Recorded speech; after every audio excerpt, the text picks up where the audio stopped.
we already started this lesson number 8, the winds, storms, and cyclones. And we had also considered the concept, the some concept, basic concepts regarding the cyclone. Then we had also considered the some cyclones which devastated the area, like that area also we had considered. Now, actually, in the last lecture, we had considered how winds are created, and also we had taken the definition of wind. When air is flowing, then it is referred as a wind. That means air is flowing with a high speed, then it is referred as a wind.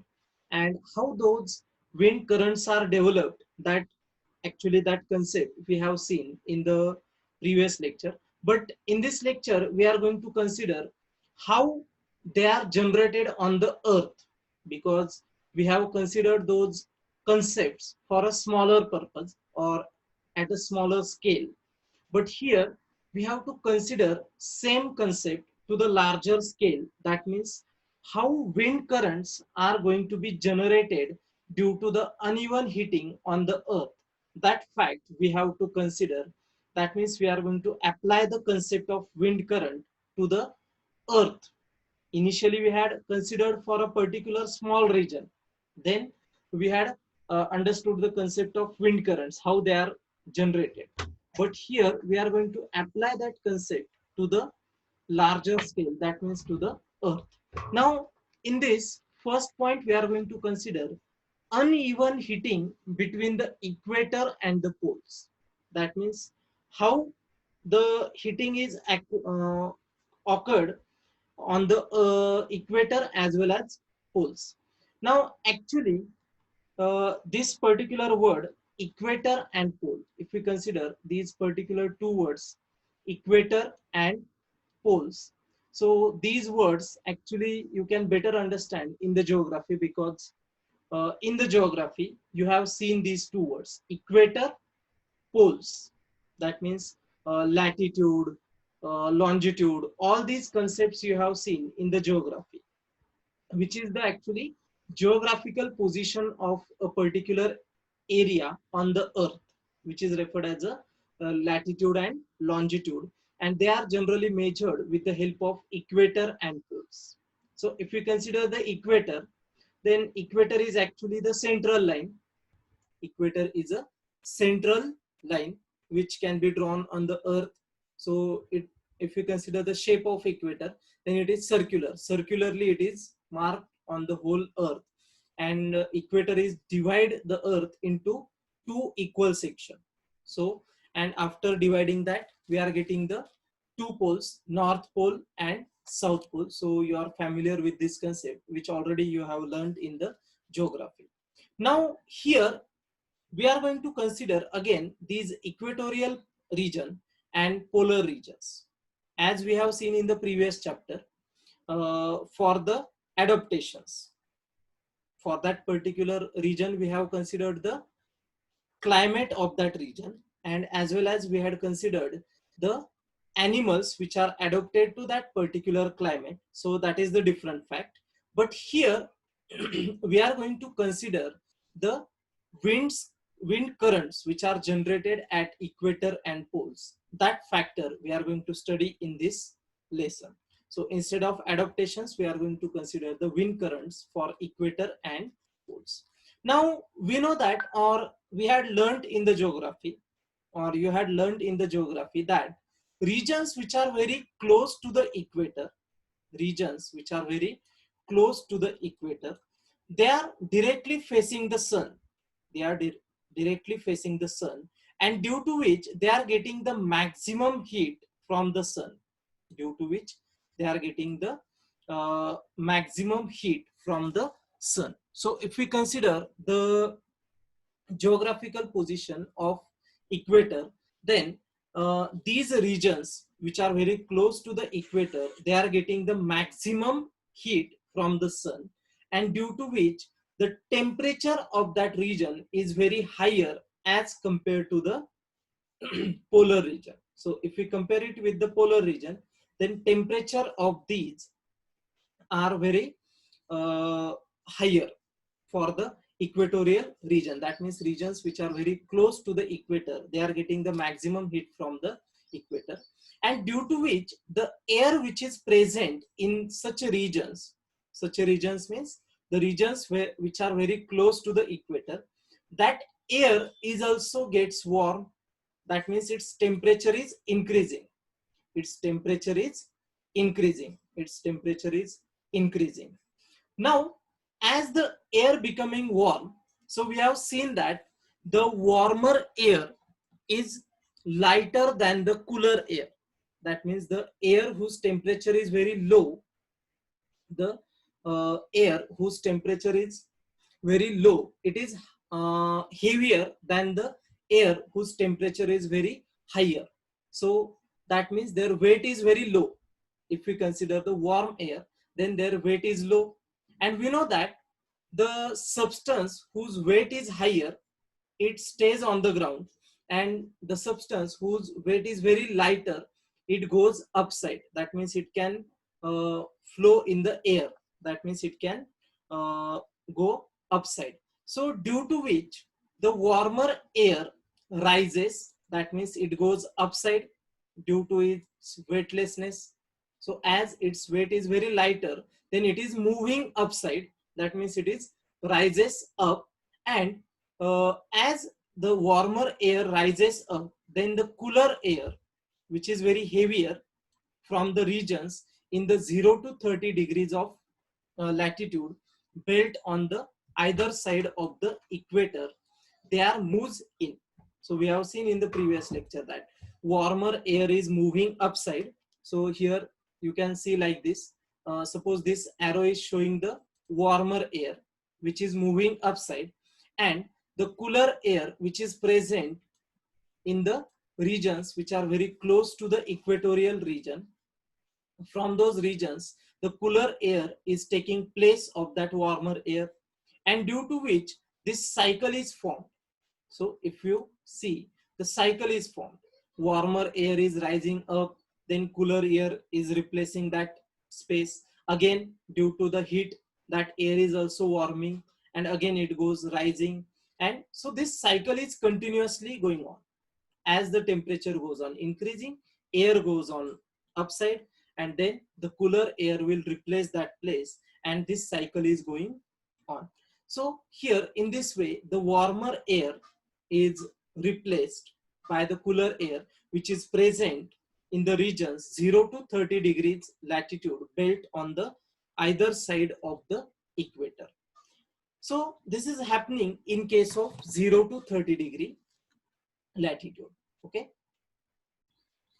Now, if we consider the further regions, so these winds actually blow from the north and south towards the equator, because towards the poles, the temperature is very low and the colder air is present on the north and south pole. So that air or that wind is blowing from the north to the equator or south to the equator.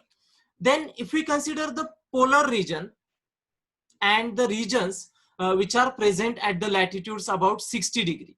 Now here we have to compare the two regions. Initially we had compared the regions, equatorial regions which are present 0 to 30 degree latitude, at the 0 to 30 degree latitudes. Now we are considering the region which are present at the 60 degree latitude and directly the poles. And second region is directly poles, either North Pole or South Pole. So we know that or in the previous lesson we have studied that at the poles, if we consider the climate, then most of the time the temperature is below of 0 degree. Most of the time the temperature is below of 0 degree.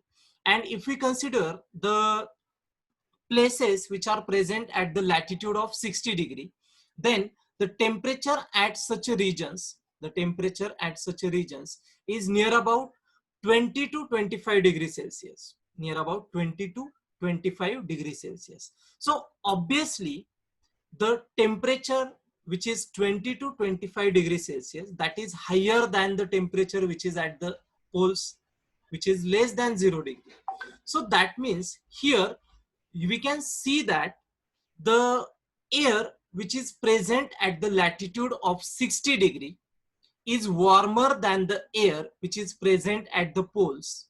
So that's why the air which is present at the latitude of 60 degree, it is moving upside, same way which is happening to the equator. So air which is present at the area of latitude 60 degree, that air is warmer as compared to the poles, and that air is moving upside, and the that place is taken by the air which is coming from the poles, which is very cooler, which is very cooler. So in this way, here also that cycle is continuously repeating if we compare the positions of poles and the places which are present at the 60-degree latitude. Now the warmer air at these latitudes rises up, and the cold wind from the polar region rushes in to take its place. That means it is replacing that place. It is replacing that place. Who is replacing that place? The cold wind from the polar regions is replacing the place where the warmer air is rising upside. So in this way, the current is set up. The wind current is set up. So in this way, the wind circulation is set up from poles to the warmer latitudes, and this process is going continuously. This process is going on continuously. This process is going on continuously. And if we consider the winds,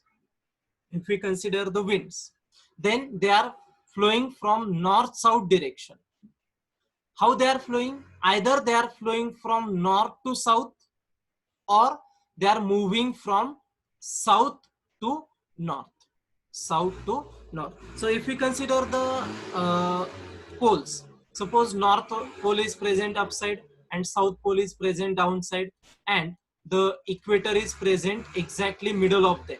The equator is present exactly at the middle of them. So if the air which is moving from north pole to equator, then if we consider its direction, then how it is flowing?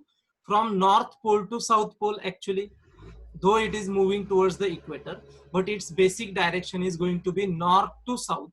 And if the air which is, or wind which is flowing from south to equator, then it is moving from south to north. So in this way, there is only two directions are present for the wind. Either it is moving from north to south, or it is moving from south to north, but still we are getting the different directions. Still we are getting the different directions, because we know that earth is rotating about its axis. You know that earth is revolving around the sun, as well as earth is rotating about its own axis. Earth is rotating about its own axis. So due to this movement of earth, some another currents are developed. Due to the movement of earth is the directions of the wind can be changed. So therefore, a change in direction is however caused by the rotation of the earth. So when the rotation is started, due to that rotation or due to that revolution of earth, the north-south direction of wind can be changed at some places. So here you have to just remember that only two directions are present generally, north to south or south to north, but this direction may changes due to the rotation of earth. In this way we can understand the wind flow. So here if we consider the images, now you can see the images, how those currents are generated. Okay, now in the first image you can see the equator. Here I am indicating that with yellow, highlighting with yellow. So if you see that this equatorial line is exactly passing from the middle of earth. Okay, so you can clearly see that this equator is dividing the earth in two equal portions. Okay, then next latitudes are there. Here if we consider the next line, so if we consider the next line, so here if you see this green highlighter, so this is the region 0 to 30 degree latitude. This region is 0 to 30 degree latitude. Okay, so you can see that the air which is present in the 0 to 30 degree latitude, that is moving towards the equator. You can see it by those pink arrows. Those pink arrows are shown towards the equator. So that means that air is moving to the equator. Okay. And same thing is happening with the poles also. From poles, that air is moving towards the region where 0 to 60 degree latitude is there. So we have seen the point, that point. So that air is moving like this. And in the second image, you can clearly observe that. You can see that heated air, where that air is hitting near the equator. That air is hitting near the equator. You can see these two circles. So these are the equatorial positions where the heat is maximum, and due to which that air is heating up, and due to which that air is rising. So you can see the arrows, color of that arrow. Orange color is there, and then at the equator red color is there. You can see these smaller circles, red colors are there. Actually that red color means the temperature is very higher and that air is very lighter, and due to which it is moving upside of the earth, and its place is taken by the cooler air which is present in the north or south pole. You can see here north pole is given and south pole is given. From north pole and south pole, that colder air is replacing the equator hot air. So in this way we can consider the wind currents which are generated due to the heating up of air, and that heating is referred as uneven heating of air. Okay.